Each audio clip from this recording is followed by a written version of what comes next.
Então, amado, é a respeito disso que nós vamos falar hoje. Deus quer mudar nossas atitudes. Amém? Então o tema da mensagem de hoje é: Deus quer mudar nossas atitudes. Segundo Crônicas 7,14 diz: se o meu povo que se chama pelo meu nome se humilhar e orar, e buscar a minha face, e se converter dos seus maus caminhos, então eu ouvirei dos céus, perdoarei os seus pecados e sararei a sua terra. Vamos ler todos juntos? Se o meu povo que se chama pelo meu nome se humilhar e orar, e buscar a minha face, e se converter dos seus maus caminhos, então eu ouvirei dos céus, perdoarei os seus pecados e sararei a sua terra. Será que em nós ainda existe algo para ser mudado? É engraçado que o Jefferson não sabia que eu ia pregar sobre isso, e ele falou sobre atitudes, algumas mudanças que nós devemos ter, algumas coisas que estão em nós que precisa ser mudado. Pastor, mas Deus não me ama da forma que eu sou. É fato que Ele te ama, mas Ele vai te amar muito mais se você puder chegar à estatura de varão perfeito. Qual é a estatura de varão perfeito? É ser o santarrão? Não, mas é ser o mais próximo de Cristo. Cristo era simples. Ele não precisava ficar orando em línguas para dizer que a sua santidade, a presença do Senhor era com ele. Mas ele agia de maneira coerente e ensinava desta forma. Deus amado, Ele é poderoso e nada poderá privar as bênçãos do Senhor na sua vida, a não ser você mesmo. Existem coisas que Deus retém pelo fato de, se Ele continuar te abençoando, e Ele continua na sua infinita misericórdia, não que Ele vai deixar de fazer, mas se Ele fizer em algumas áreas que nós fazemos errado, sabe o que vai acontecer, amado? Simplesmente você vai dizer: olha, eu continuo fazendo errado, mas Deus me abençoa, então quer dizer que Ele está se agradando. O ser humano, ele tem muito disso. Eu vou fazer, se eu tiver um sinal positivo é porque é de Deus, se eu tiver um sinal negativo é porque é do diabo, né? E por muitas vezes nós fazemos isso todos os dias, no dia a dia, sabe? Na oração, no clamor, nas nossas amizades, em todos os pontos. Mas Deus, Ele tem nos testado a cada dia, não porque Ele quer nos testar e nos privar da sua bênção, mas o texto diz assim: se o meu povo que clama pelo meu nome se humilhar e orar, e me buscar, e se converter dos seus maus caminhos, eu ouvirei dos céus, sararei a sua terra, perdoarei os seus pecados e sararei a sua terra. Deixa eu te dizer uma coisa: os nossos pecados já foram perdoados na cruz, sim ou não? O que Ele precisa fazer agora é o quê? Sarar a nossa casa, a nossa terra. Qual é a nossa casa? A nossa casa é isso aqui, é casa do Espírito Santo. Há muitas coisas em mim, pelo fato de ser pastor, eu preciso mudar, é fato. Algumas atitudes minhas, depois que eu a cometi, eu então, sabe, entro em contradição comigo mesmo e dizendo: poxa, você poderia ser mais maleável. Mas por muitas vezes nós tomamos atitudes imaginando que algo vai acontecer, ou que a pessoa tentou fazer ou falou, e aí então nós nos armamos, quando na verdade não é isso que a palavra nos ensina. O texto, na verdade, é que ele está se referindo ao povo de Deus no dia da inauguração do majestoso templo de Salomão. Templo esse que Davi queria fazer, e o Senhor disse que não, que quem iria fazer era o teu filho, pois o teu filho, que seria a sua geração, estaria em continuidade adorando o Senhor. Com certeza, amado, o fator templo aqui, ele não determina a bênção, né? Como a gente ouve: olha, venha fazer uma campanha no templo de Salomão, porque a bênção aqui é maior. Não é o templo é você é o grande templo do Senhor. Deus não habita em casas, Deus não habita em tendas, mas Deus habita em nós. As bênçãos do Senhor virá através da sua atitude.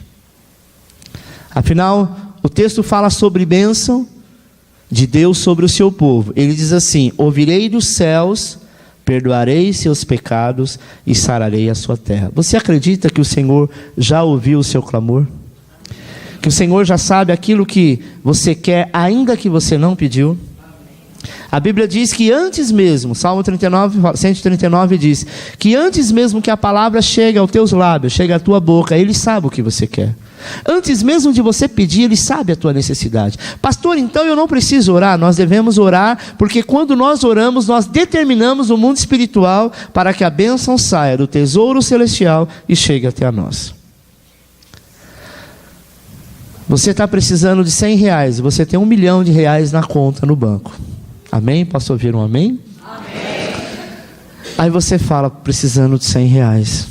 O banco vai ligar para você e fala, escuta, eu senti aqui que você está precisando de R$100, Sandro. Você quer que eu disponibilizo? Nós não temos que ir até o banco, hoje em dia não mais, né? Para sacar sim, mas algumas coisas que nós fazemos na conta, basta ser pelo aplicativo. Mas sacar ainda é você ir até o banco. E lá você tem a liberdade. Esta é a expressão de oração.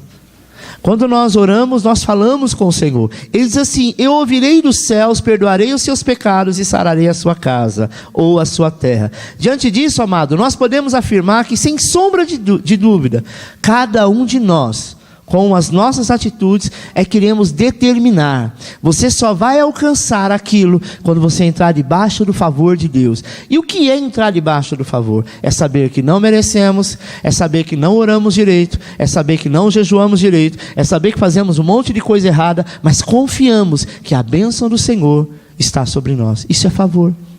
Favor é graça. Graça é algo que você não mereceu, mas que você recebe. Amém? Mas preste atenção, vamos falar então de favor. Se eu entendo que eu estou debaixo do favor de Deus e que eu não preciso fazer nada, se eu fizer algo, e não é justiça própria que eu estou pregando, mas se eu procurar ser cada dia melhor, para servir melhor ao Senhor e ao meu próximo, isso não agrada o coração do Senhor? Agora, existem pessoas que acham porque estão na graça, pode ser de qualquer jeito, graça é bagunçado. Graça é de qualquer jeito, Deus me ama do jeito que eu sou, é fato.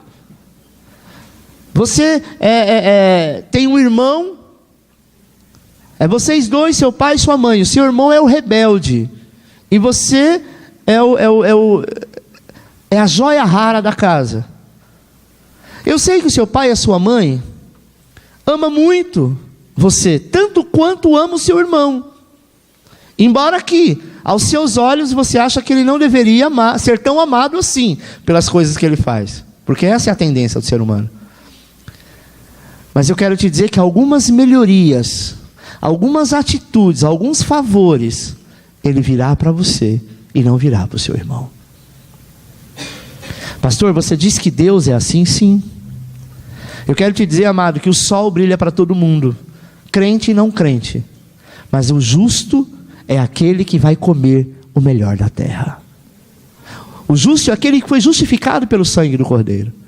Ninguém vai poder dizer naquele dia, olha, eu não sou crente porque o sol não brilhava para mim. O sol brilha para todos. O ar que nós respiramos é para todos, independente da fé que você tem. Mas quando nós confiamos em Deus, a plenitude do Senhor é muito maior. Então isso tem a ver com a minha atitude. O que o Senhor quer é que você não mude para receber. Você já recebeu. Mas que as nossas atitudes, quando nós mudamos, nós recebemos do nosso próximo, nós recebemos do meio que vivemos, no emprego, na escola, na família, amém? Chega para a tua esposa agora e diz assim, olha, a partir de hoje eu não vou te tratar mais com carinho não, porque eu estou na graça, e eu sei que você vai ter que me amar da mesma maneira. Ela pode ser muito cheia da graça, mas a graça dela passa, não é verdade? Vai para a roça. Agora, ela já te ama, você a ama, sua família te ama, mas quanto mais você se manifestar em mudança para melhor, é melhor para todos. Sabe, amados? Dentro desse texto nós veremos as atitudes a serem praticadas a fim de que chegamos à bênção. A primeira é se humilhar. Humilhar é algo muito difícil no mundo onde há uma competitividade muito intensa, onde você compete tudo. Se humilhar é difícil, porque às vezes tem pessoas que acham que pedir perdão ou pedir desculpa é humilhação, e não é verdade. Humilhar está além disso. Eu já citou o texto aqui que diz assim, aquele que te pedir para andar com ele 1 milha, ande 2. Isso é estar no coração de Deus.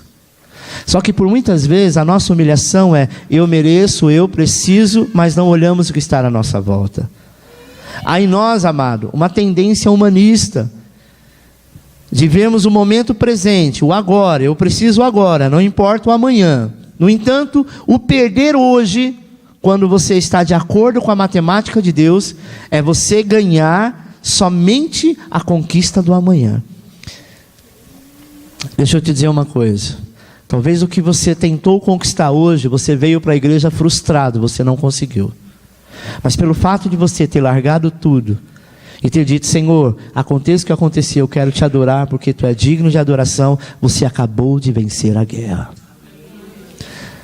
Quando nós confiamos, mesmo que vamos dormir aquela noite pensando: poxa, eu deveria ter concretizado isso, sabe, isso tinha que acontecer na minha vida, estava tudo certo, Deus, por quê? Ao invés de perguntar por quê, não questione, diz: Senhor, não aconteceu, mas eu te louvo, porque o que há de vir é muito melhor.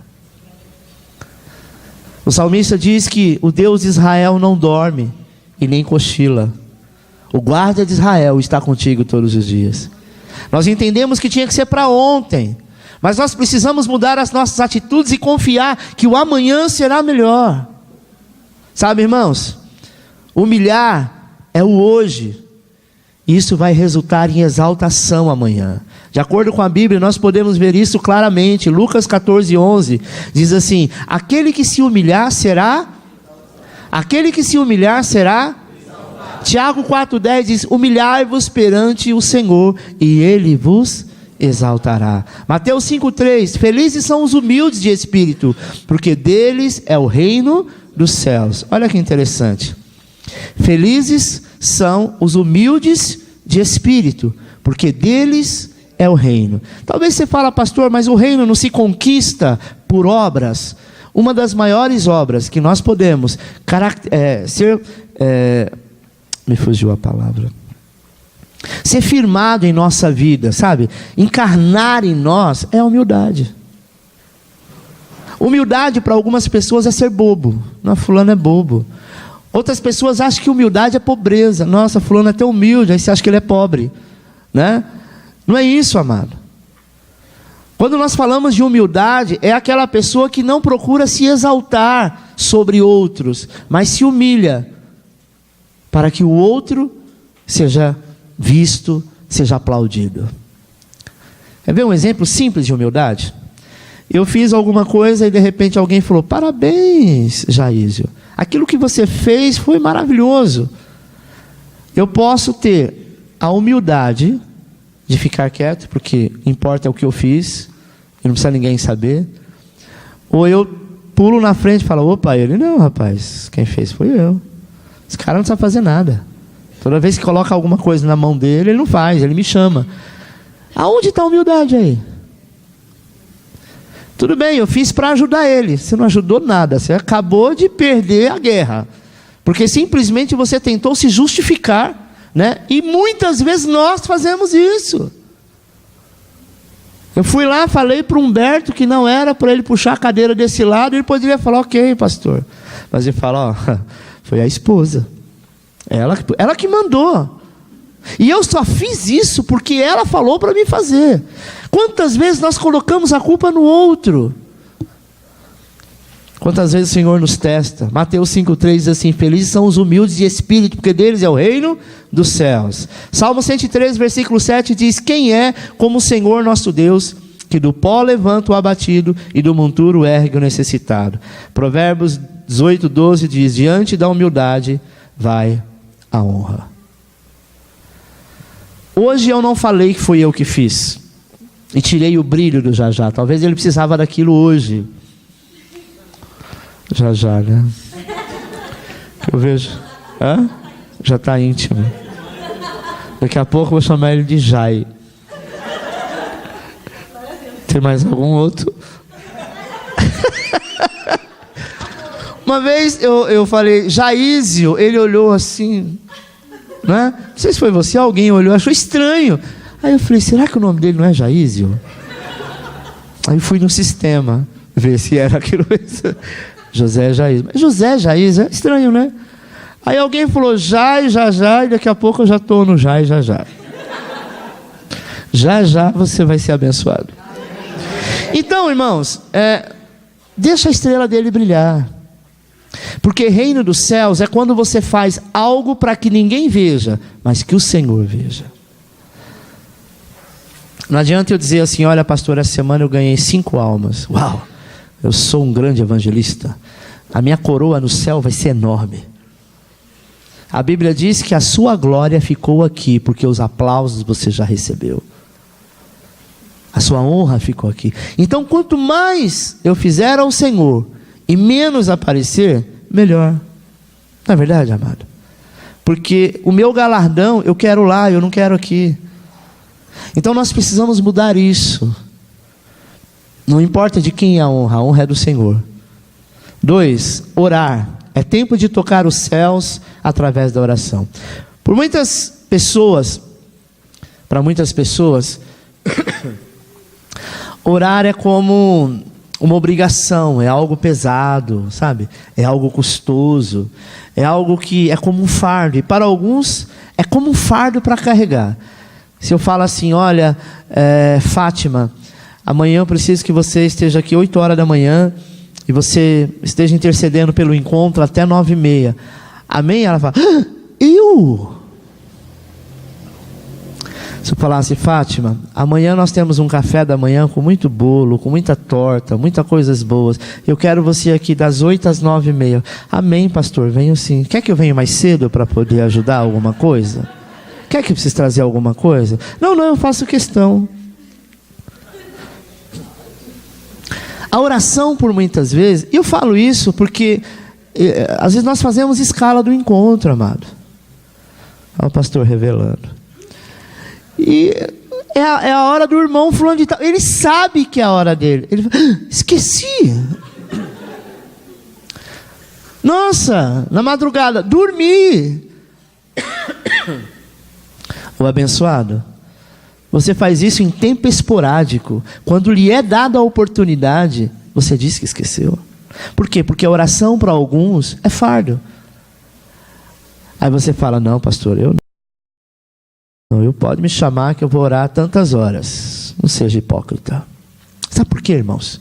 Por que a oração é fardo para alguns? Porque a oração te aproxima de Deus, e a sua carne por muitas vezes quer ficar longe. Fala: como assim? Eu sou crente, nascido e remido no sangue do Cordeiro, sou justo, justificado por Cristo, o Senhor já fez na cruz uma grande obra na minha vida. Então, só que aquilo que nos aproxima de Deus, por muitas vezes nós não queremos. Quer ver um fato real que aconteceu? Jesus no Getsêmani, ele chama os discípulos para orar com ele. Aí o que acontece? Ele fala: orem aqui, porque eu vou um pouco mais à frente para falar com o Pai. Quando ele volta, eles estavam o quê?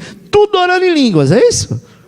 Eles estavam dormindo. Por quê? Porque eles começou a cansar, pesa.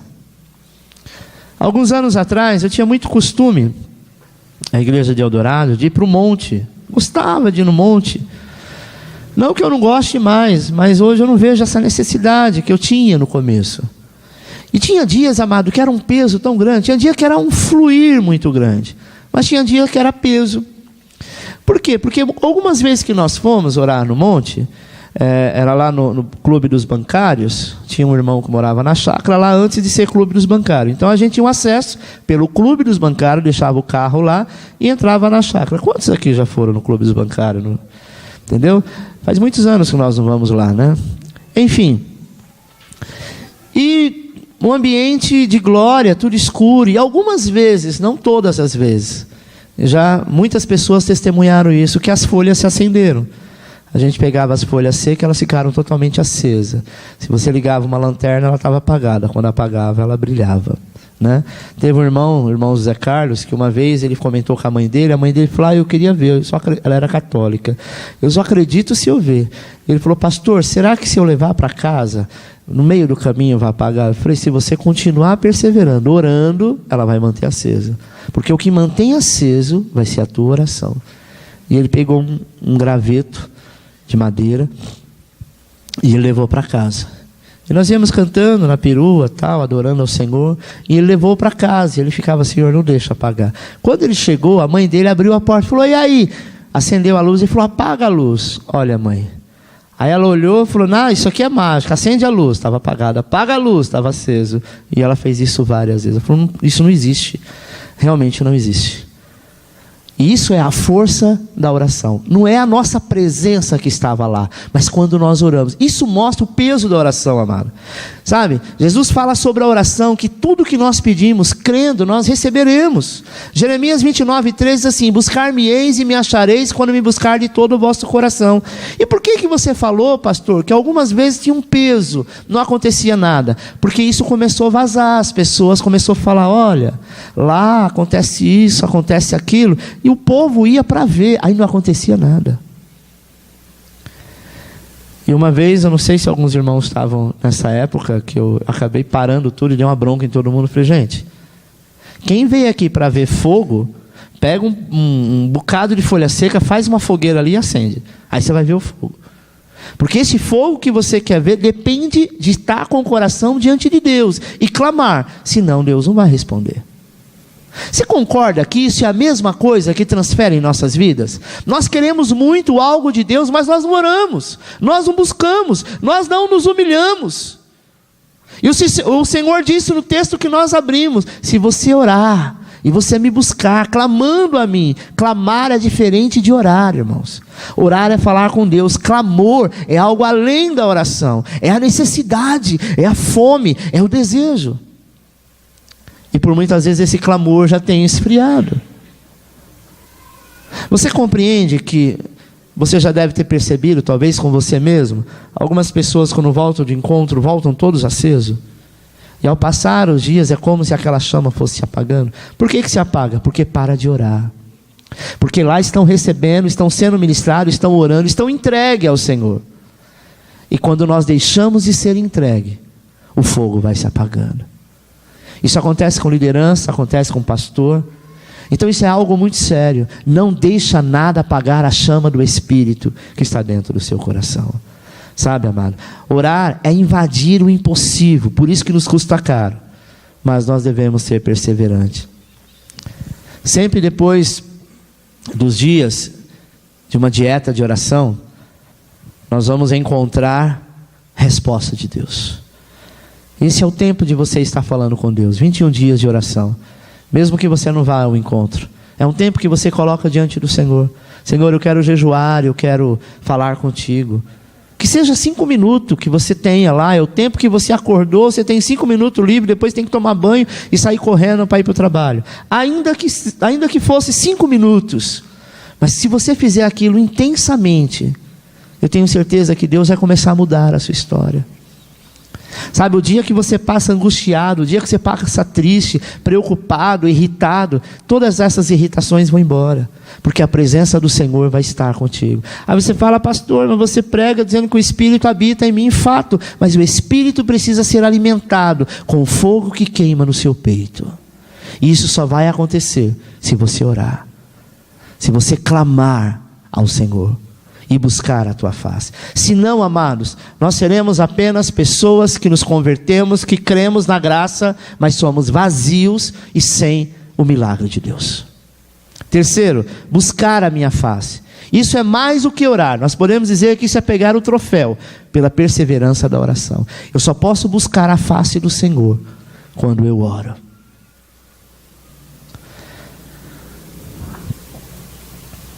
Eu confesso que teve uma época na minha vida, logo no começo da minha conversão, do meu ministério, em que o Senhor tinha me dado um dom, onde eu conversava com as pessoas e ao cumprimentar a pessoa, o Senhor me falava a respeito da pessoa. E por muitas vezes eu entreguei. Mas na época, por vir do candomblé, eu fiquei muito confuso. Eu não tinha quem me orientava. É diferente de hoje, que você tem um líder, que você tem um pastor, que você tem acesso à casa do pastor, sabe? Que você tem acesso à casa do líder, que você pode opinar na célula, você pode pedir oração, que você pode tão somente falar com os irmãos e tirar algumas dúvidas. Na minha época era muito diferente. Era muito cada um para si, Deus por todos. E aquilo que você sentir é o que você faz. Então foi muito do tempo do sentir, sabe? E eu com o tempo eu deixei isso para lá. E alguns tempo atrás, antes da gente vir para cá, eu acho que foi numa das orações do último encontro que nós tivemos, que foi lá no prédio da igreja da Rua Turquia. Eu falei com Deus a respeito disso. Eu me lembrei na hora da oração. Falei, Senhor, mas antes era assim. Sabe o que o Senhor disse para mim? Eu posso te dar muito mais se você buscar a minha face. Mas por muitas vezes você não tem tempo. Você quer ser o administrador, mas você não quer ser aquele que ora na minha presença. Eu sou pastor, irmãos, e ouvi isso do próprio Deus. E às vezes, isso é fato. Eu estou muito preocupado com o som, sabe, com as luzes, com isso e com aquilo, e às vezes a gente deixa de se entregar. Esse tempo para cá eu disse, Senhor, caia fogo do céu. É natural que a gente organize algumas coisas, mas às vezes como homem a gente quer abrir o olho para ver o que está acontecendo. E a palavra de Deus nos ensina, quando você entrar no templo do Senhor, na casa do Senhor, para adorar o Senhor, fecha os teus olhos para tudo que está à tua volta, porque tudo que está à tua volta vai tentar roubar a sua atenção. É uma criança que chora, é uma que sai correndo, é uma pessoa que cai endemoniado, é outro que fica andando para lá e para cá, e às vezes nós temos a tendência de ver o caído. É o efeito dominó. Eu começo a olhar as pessoas que estão caídas, as pessoas que não estão orando, as pessoas que não estão em comunhão, e aí quando eu olho, eu estou fazendo igual. Já viu aquelas pessoas que o pai batia na mãe e os filhos ficavam revoltados? E quando eles crescem e casam, eles querem bater na esposa? Aquilo que eles odiaram a vida inteira, mas aquilo que eles tiraram a sua atenção para apontar e para julgar, eles acabam fazendo o mesmo. No mundo espiritual é a mesma coisa, irmãos.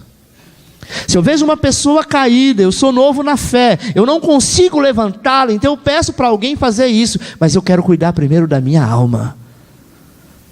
Porque não adianta eu tentar levantar aquele que está caído quando eu ainda estou tentando me levantar. Sabe, irmãos, a partir desse ponto, a oração ela deixa de ser um passo para ser um privilégio, quando eu busco a presença do Senhor. E às vezes eu me constranjo quando eu estou ministrando, em que o Senhor começa a falar comigo. E alguns de vocês já tiveram essa experiência. O Senhor falar, hoje tantas pessoas vão aceitar Jesus. Vocês já viram isso? E parece que ninguém vai vir. E daqui a pouco começa a se levantar. De ouvir a voz do Senhor dizendo, olha, tem uma pessoa aqui hoje, ela está sentindo isso, o Senhor manda te dizer isso. Essa liberdade, ela pode ser muito maior. Algumas pessoas falam, pastor, como que você consegue? Primeiro que eu não consigo nada, não sou eu, é Deus quem faz. Segundo, eu busco ao Senhor. Uma coisa que eu não gosto, amado, e não faço muita questão, é de ficar orando na frente de ninguém. A minha esposa tem oração de manhã aqui com as irmãs. É muito difícil eu estar presente. Eu gosto de ser reservado. Sempre foi assim. Muitos anos eu morei com a minha mãe, com a minha irmã. E às vezes o lugar onde eu mais orava era no banheiro. E elas lembram disso. Tinha esse momento. Eu preciso de um momento só com Deus. E às vezes você fala, pastor, para mim conseguir isso, quantas horas eu tenho que orar? Amado, se você entrar 5 minutos na presença dele, é impossível que você saia de lá vazio. Só que a gente se preocupa em oração bonita, em palavras bonitas, em colocar, nossa, eu vi fulano orando, eu achei tão lindo. Então, se você tentar repetir esta oração, apenas por repetir, não saber o que você está falando, você está rezando. É vazio. Eu preciso falar com Deus daquilo que eu sou, daquilo como eu sou. Pastor, mas eu ainda não sei falar, eu falo muito na gíria. Então fala na gíria com Deus, mas Ele vai ouvir o seu coração, e aí então Ele vai sarar a sua terra. Amém, amado? Até aqui alguém caminhava na oração, e talvez a partir daqui é carregado pelo Espírito Santo. Eu comecei a orar, parecia que eu estava ouvindo tudo que estava do meu lado. Era a campainha tentando, era o carro que passou tocando funk, tentando roubar. Mas quando eu continuei caminhando e aprofundando na presença, aí eu já não sei mais nada, porque o Espírito me carrega. Quantos aqui já sentiram que você ia orar 5 minutos e quando você percebeu, você estava mais de 2 horas orando? E passou tão rápido. Por quê? Porque nesse momento que a gente carrega o Espírito. O momento de comunhão, amado, não está em muitas palavras. Jesus disse, não é por repetir muitas palavras, mas é por entrar na presença dele. Você recebe um abraço de alguém que realmente tem um carinho muito grande, e você recebe um abraço de alguém que apenas quer fazer média. Só no abraço a gente percebe a diferença, sim ou não? E por mais que aquele que queira fazer média tenta, você percebe. A presença do Espírito é a mesma coisa. Eu preciso entrar na presença do Senhor, sabe? Onde o tempo não vai contar, nem aquilo que está ao meu redor. É esse ponto, amado, que nós oramos e o relógio para nós. E você entra na plenitude de Deus. Deixa eu te contar a história de um homem chamado João, o apóstolo João. Deus queria dar a revelação de Apocalipse para ele. É engraçado que Deus não permite que ele tenha essa revelação em Jerusalém e nem por volta daquelas cidades da Judéia, nenhum lugar. Deus precisava que ele estivesse sozinho, porque o Senhor queria arrebatá-lo em espírito. Tem coisa que Deus não vai falar com você, Deus quer te mostrar. E como que Ele vai te mostrar? Quando você se reservar no momento só você e Ele vai te levar em espírito. Paulo fala sobre isso. Não sei se na carne ou no espírito, mas eu fui ao terceiro céu. Ah, pastor, mas isso é para o apóstolo Paulo. Então, um ex-assassino. Quem ele era? Alguém tão comum quanto eu e você. Mas ele desejou, ele quis e ele recebeu. O Senhor, nós lemos o texto quando diz assim: buscar-me-eis e me achareis. Amado, quem quer buscar, acha. Eu falo por esses dias nós de mudança, tem algumas coisas, sabe que mudança, você coloca um monte de lugar, coisas em um monte de lugar, você acha que você viu, você até viu, mas não sabe onde está. Mas é engraçado, quando você quer, você revira tudo e você acha. Você tem que ter o seu coração assim: eu não saio da presença de Deus em oração enquanto Ele não me tocar, enquanto eu não sentir a tua presença. E quando você fizer isso, Deus não vai te decepcionar. Mas às vezes nós ficamos preocupados: não, eu não posso orar muito porque daqui a pouco vai passar meu ônibus. Daqui a pouco, sabe, vai chegar as crianças e eu tenho que fazer almoço. Esquece o almoço. Esquece um pouco de você e dos seus afazeres. Entra na nuvem. Entra na glória. E você vai ver que nunca mais você vai querer sair de lá. Sabe, amados, o Senhor é aquele que nos surpreende com o tempo que nós passamos em tua presença. Isso é maravilhoso, sabe? A história conta a respeito de homens que em pleno inverno molhava sua roupa de suor. Eu tenho muito disso. Para estar o frio que for, quando eu estou na presença do Senhor, eu transpiro muito. A irmã Graça, mãe do Ricardinho, falava que era a unção do Espírito. Eu acredito, porque eu sentia, sempre sinto, até hoje, pegando fogo. E por muitas vezes eu sinto peso, onde as minhas pernas doem. Também, pastor, você parece um rato andando para lá e para cá, não para? É verdade. Mas quando nós estamos cheios da glória do Senhor, da presença dEle, você não consegue se conter. Amém? 4. Se converter dos seus maus caminhos.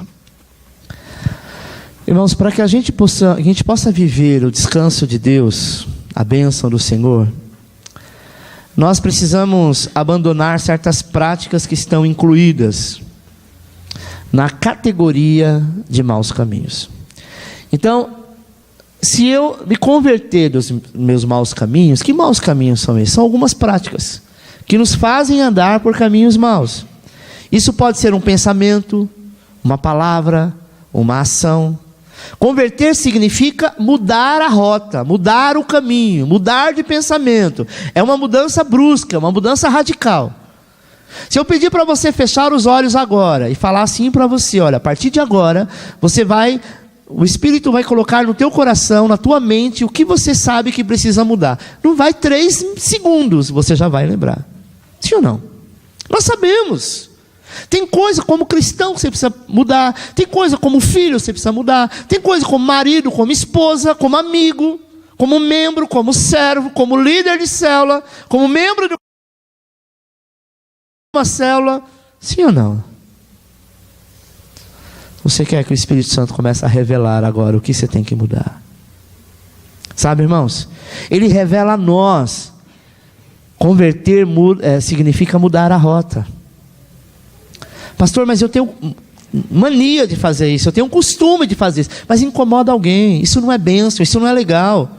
Ah, mas eu gosto então, o problema é seu que você gosta e está errado, então deixa de gostar. Mas eu acho que isso não tem nada a ver. Ok, se você acha que não tem nada a ver, continue, mas a glória do Senhor não pousará sobre ti. O Senhor quer aqueles que se esvazia de si mesmo para ser cheio da glória dele. Sabe, amado, aquele que abandona o seu mau caminho, ele não desejará jamais voltar a fazer as mesmas coisas. Pastor, mas e de vez em quando eu escorreguei? É fato, é como o pecado. Quem resolveu abandonar o pecado não quer dizer que nunca mais vai pecar, mas ele não pode ser uma prática. O pecado na nossa vida tem que ser um acidente. Acidente você não programa. Ou quem já programou um acidente? Olha, eu vou sair de casa com meu carro a 120 por hora, em plena imigrante, vou fechar os olhos e começar a orar em língua. Você vai para o céu. Sem prudência, não é verdade? Nós não podemos causar acidente. O acidente é algo que ninguém quer acidente. Não é verdade? Então, nós precisamos entender que tem coisas em nós que parecem natural, mas que bloqueia a nossa comunhão com Deus. Deixa eu fazer um comentário aqui. Eu sei que aqui não tem ninguém que faz isso que eu vou falar agora. Mas sabe uma das coisas que bloqueia, principalmente você orar em línguas, você abrir a sua boca e falar palavrão. Quando nós falamos palavrões, nós liberamos palavras demoníacas que está dentro de nós. E nós então trazemos para nosso interior aquilo que estava no passado. Sabe, amado? A Bíblia diz que da mesma fonte não pode sair água suja e água limpa. Amém? Não tem como.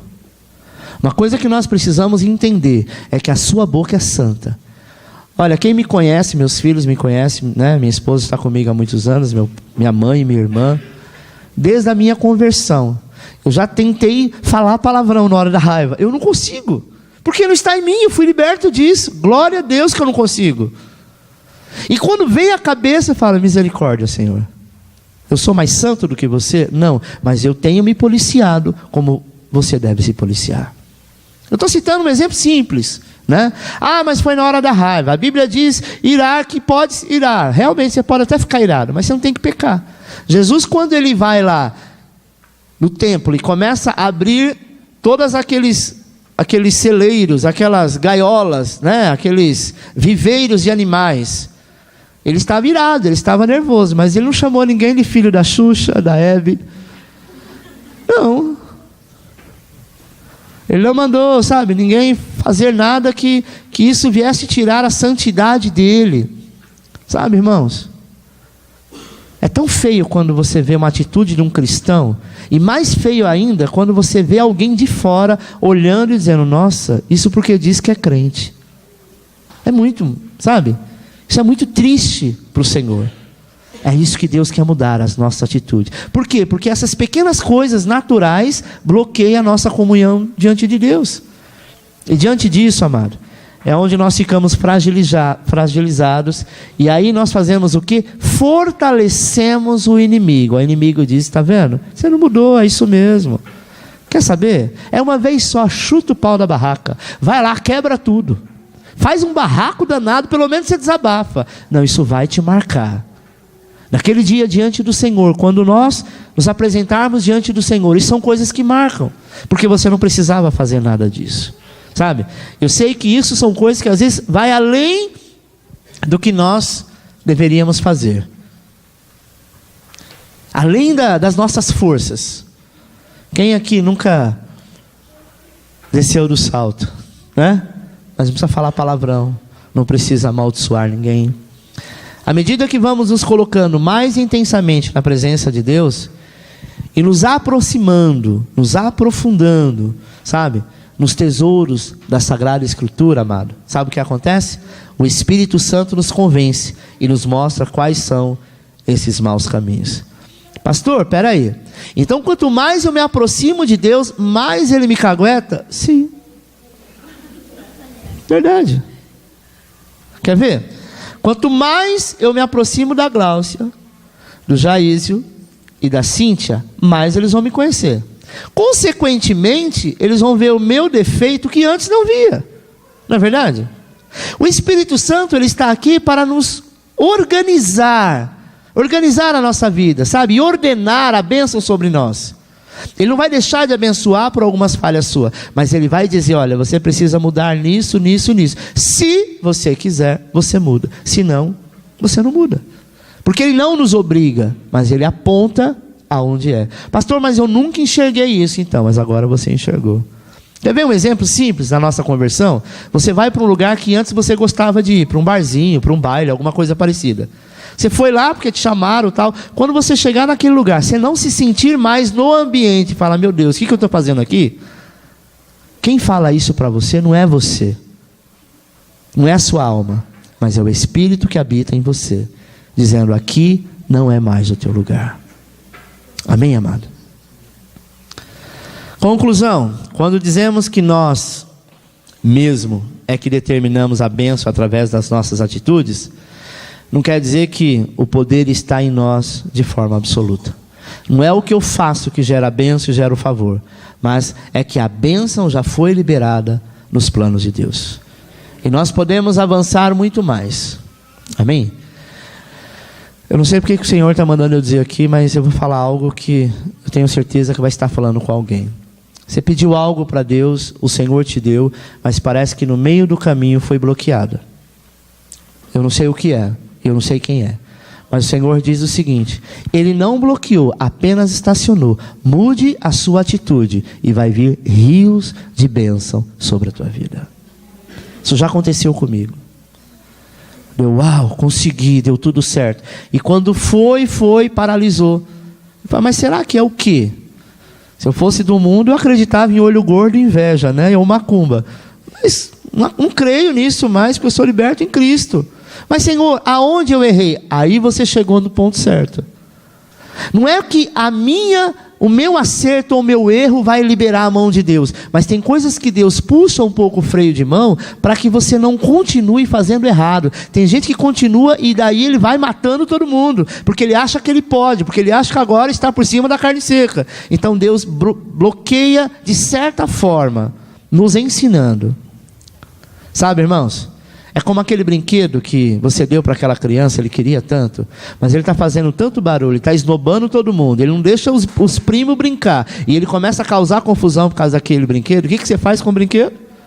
Você guarda e diz assim, o momento que você aprender a dividir aquilo que é seu, eu te darei de volta. Você está ensinando para ele? Você tomou aquilo que você deu para ele? Não. Assim Deus é conosco. Ele é gracioso, mas Deus é justiça. E a justiça do Senhor é para que nós cresçamos em glória, em vitória, em comunhão. Se seguimos o caminho traçado pelo próprio Deus, amado, nós chegaremos a uma conquista e realizações dos nossos sonhos. Deus quer mudar as nossas atitudes. Amém? Eu quero orar por você neste momento, pedir a bênção de Deus sobre a tua vida, mas eu gostaria que você curvasse a tua cabeça, que você falasse com o Pai neste momento